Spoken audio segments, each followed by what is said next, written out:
불확실성은 여전하고 그러다 보니까 시장은 힘이 없고 그런데 우리들은 또 10월 증시 대비를 해야겠고 참 많은 분들이 고민 깊어지실 것 같은데요. 여기에 따른 방어 전략 오늘 이분과 함께 세워보도록 하겠습니다.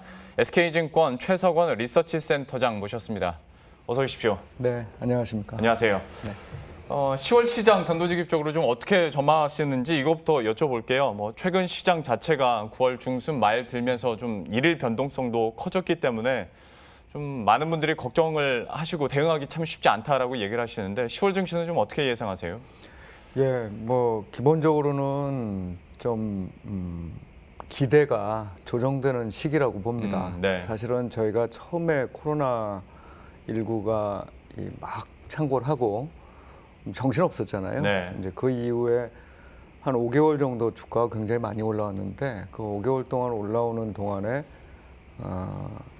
너무 많이 올라왔다 하면서도 계속 올라왔어요. 네. 그러다 보니 마지막 순간에는 기대가 좀 많이 반영이 됐었죠. 그래서 많은 분들이 보시는 기본적인 지수 수준 또는 주가의 수준보다 많이 올라와 있었던 상태고 그게 지금 상태에서의 가장 큰 이제 어찌 보면은 제약 조건이라고 볼 수 있겠습니다. 네. 최근에 좀 내린 게 그나마 다행스러운 조정이라고 생각하고 있고요.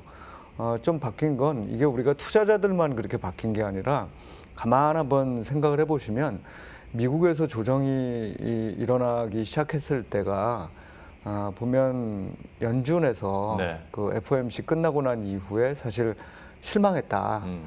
또 뭐 계속적으로 장기적으로 저금리를 유지하겠다고 했는데 그럼에도 불구하고 시장이 별로 반응을 안 했던 그 시점부터인데 사실 정책 당국조차도 경제를 살리기 위한 여러 가지 정책을 쓰긴 쓰지만 이제 그럼에도 불구하고 증시가 됐던 자산시장을 과열로 해서 가져가는 것들을 조장하거나 네. 또는 일부러 그렇게 만들어야 될 필요는 없다는 거죠. 거기서부터 변화가 나타났다고 보고 있고 모두 다 어느 정도 너무 숨가쁘게 빨리 많이 올라왔다고 생각하는 그런 시기이기 때문에 그런 시기에 나타나는 조정이라는 건 지난번 6월하고 우리나라로 보면 이제 8월 중순에 한번 그런 일이 있었는데 그런 조정 시기하고는 조금 결을 달리한다고 볼 수 있습니다. 그래서 이 조정은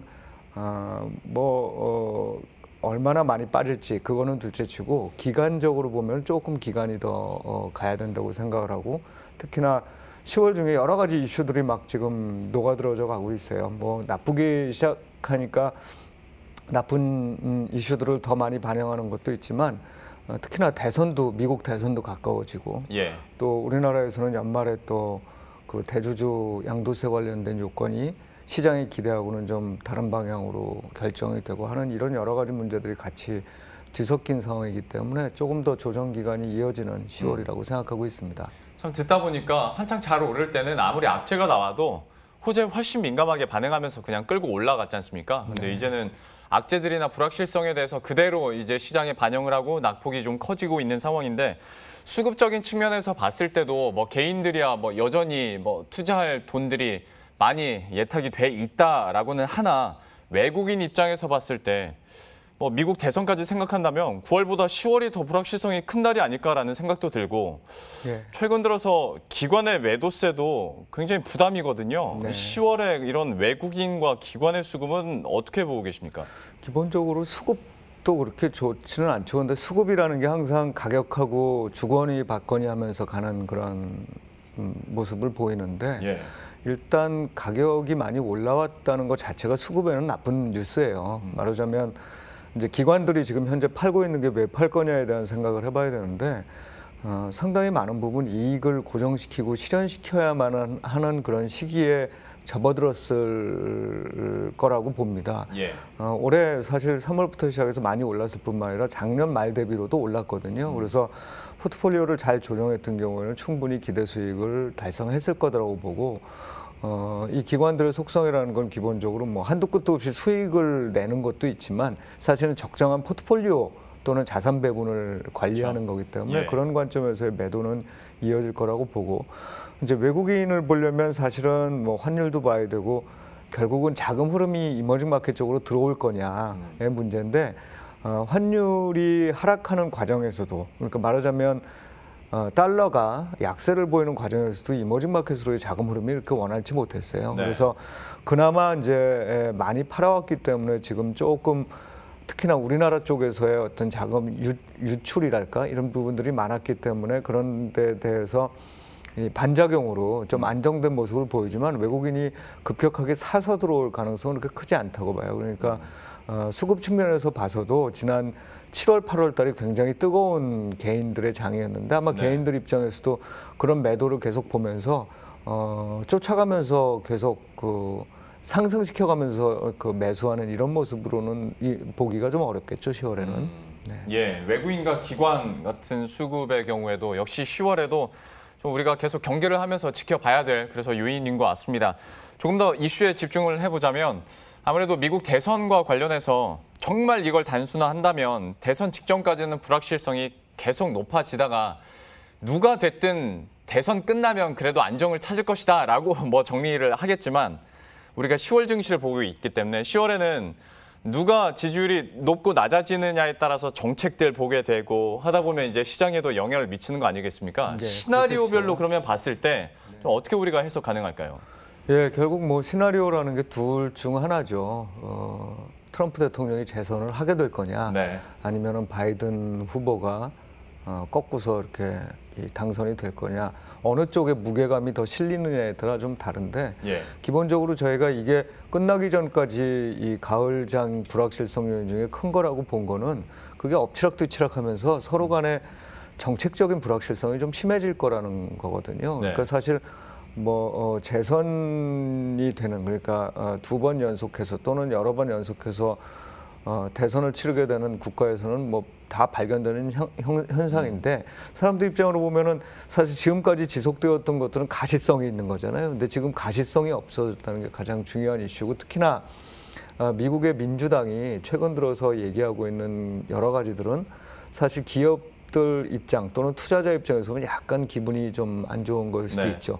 예를 들면 오늘도 그런 소식들이 좀 나왔고 이거는 트럼프 입에서 나온 거가 출발이 되긴 했지만 기술주나 성장주들에 대한 좀 부정적 시각이랄까 그런 부분들을 포함해서 사실은 이게 왔다 갔다 하면서 트럼프가 되더라도 지금은 좀 이 트럼프가 이제 이 지지율이 높아지게 되더라도 예.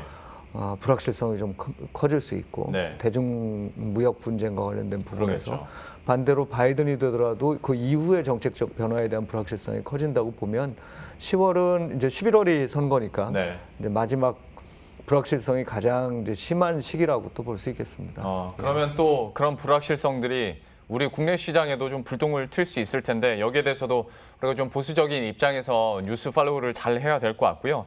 다만 또 하나의 희망을 좀 그래도 찾아보자면 이제 추석 연휴 지나고 10월 증시 되고 본격적으로 실적 시즌이 된다면 지금 그래도 꽤 괜찮은 실적 개선 종목들이 나오고 있고 실적 추정치도 좀 상향되고 있는 분위기에서는 이쪽은 괜찮지 않을까라는 생각도 드는데 여기에 대해서는 좀 어떻게 전망하세요? 이렇게 시장이 불확실해지면 결국은 아까도 뭐 가격 부담에 대한 말씀도 드렸고 여러 가지 얘기를 드렸습니다만 어떤 시기에는 사실 실적과 무관하게 너무 싸졌기 때문에 사면은 되는 시장들도 있지요. 네. 그런데 가격이 올라오고 나면 그 다음부터 사람들은 그걸 자꾸 확인하고 싶어 하거든요. 경제 지표에서건 아니면 기업 실적에서건 확인하고 싶어 하는데 그렇게 된다는 얘기는 지금부터 이제 진행될 시장은 3월 실적을 보면서 앞으로까지 그게 연결될 수 있을지에 대한 어떤 가늠을 해보려는 장이 될 거고 예. 그럴 때 좀 괜찮아 보이는 데들은 있어요. 이제 저희가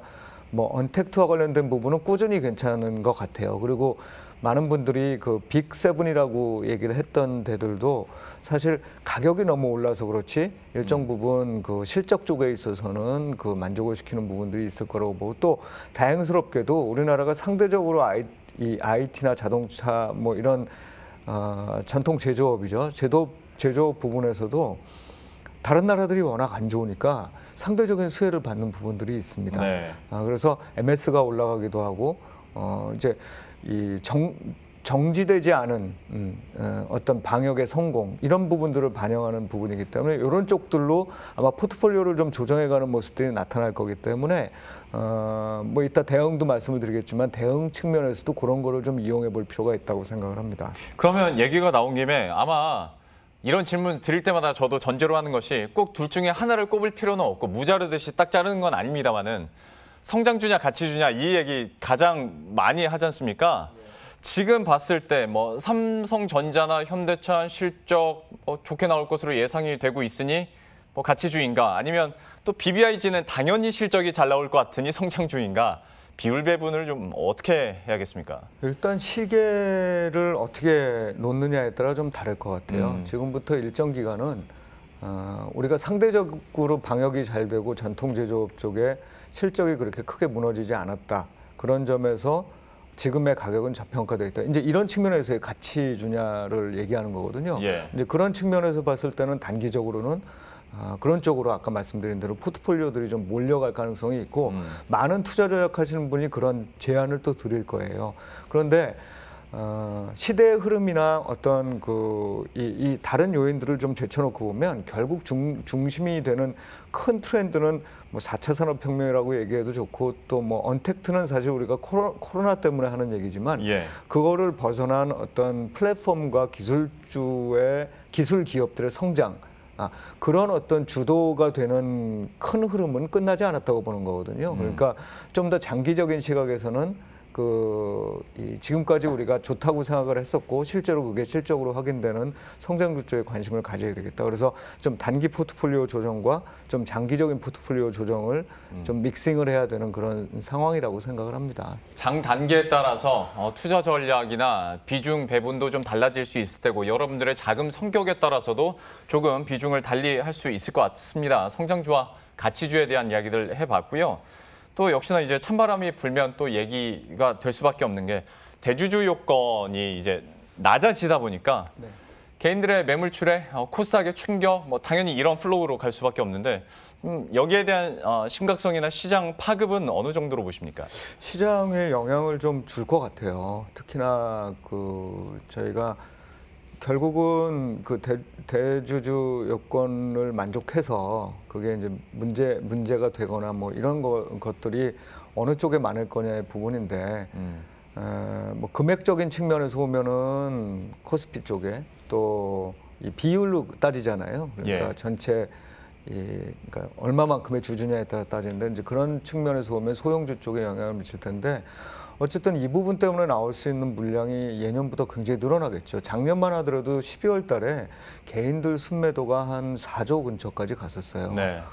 그러니까 올해는 그게 10억일 때였는데 그게 올해 3억으로 내려가게 되니까 아마도 조정되는 물량이 그에 한 3배 정도는 되지 않을까 이런 예측들이 많은 것 같습니다. 그렇게 보면 사실은 많이 사왔잖아요. 그러면서 이제 늘어난 부분도 있기 때문에 뭐 당연히 영향을 미칠 거다. 그래서 좀 이 부분에 대해서는 정책 당국이 조금 더 좀 전향적이었으면 하는 생각이 있었는데 네. 어쩔 수 없이 우리가 좀 겪어야 되는 일시적인 그런 고통이 아닐까라는 생각은 듭니다.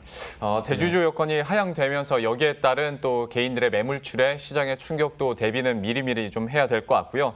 참 많은 포인트들을 짚어주셨는데 그러면 마지막으로 좀 이걸 종합해서 포트폴리오 전략 좀 정리를 해주시죠. 예, 사실 막 상승할 때는 언제가 고점인지 몰라요. 네. 그래서 이제 저희들도 사실 항상 얘기를 할 때, 처음 우리 전망할 때는 이게 가을이 되면 여러 가지 나쁜 소식들이 들릴 거야라고 했으면서도 또 여름장이 워낙 뜨겁다 보니까 이 에너지를 도대체 언제 그러면 끝난다고 얘기할 수 있을 거냐 이런 입장들도 자꾸 어찌 보면은 고민들도 하고 투자자들도 마찬가지실 거예요. 그런데 어쨌든 조정은 시작이 된 거고 이런 규모의 조정, 이런 크기의 조정은 다시 회복될 때까지 일반적으로 확률적으로 시간이 좀 많이 걸린다. 네. 그런 시기에는 현금 보유 비중을 좀 높여가야 되겠죠. 그다음에 또 좋은 전략은 사실상 지금까지 막 여기저기에 이렇게 투자를 하면서 이것도 좋아 보이고 저것도 좋아 보이는 거에서 조금 진짜로 실적적으로 괜찮은 거에 단기적으로는 좀 포트폴리오를 모아놔야 되고 전체적으로 시장 조정이 그러니까 대세 상승을 훼손하지 않는다면 10에서 15% 정도 지수 하락으로 마무리가 될 거예요. 그러면 그 정도가 되는 시점에서는 이제 아까 말씀드렸던 성장주에 대한 분할 매수 이것이 이제 지금으로 보면 가장 합리적인 예. 방안이겠죠. 알겠습니다. 현금 보유 관점과 함께 우량주와 성장주를 어떻게 운영할 것인지에 대해서 투자 포인트 짚어봤습니다. SK증권 최석원 리서치 센터장과 오늘 함께했습니다. 고맙습니다. 네, 감사합니다. 예, 그럼 저희도 여기서 인사드리도록 하겠습니다. 시장 낙폭이 좀 큰데요. 대응 잘 하셨으면 좋겠고요. 저희들은 내일 이 시간에 또 새로운 전략과 종목들 들고 다시 찾아뵙도록 하겠습니다. 시청해주신 여러분 고맙습니다.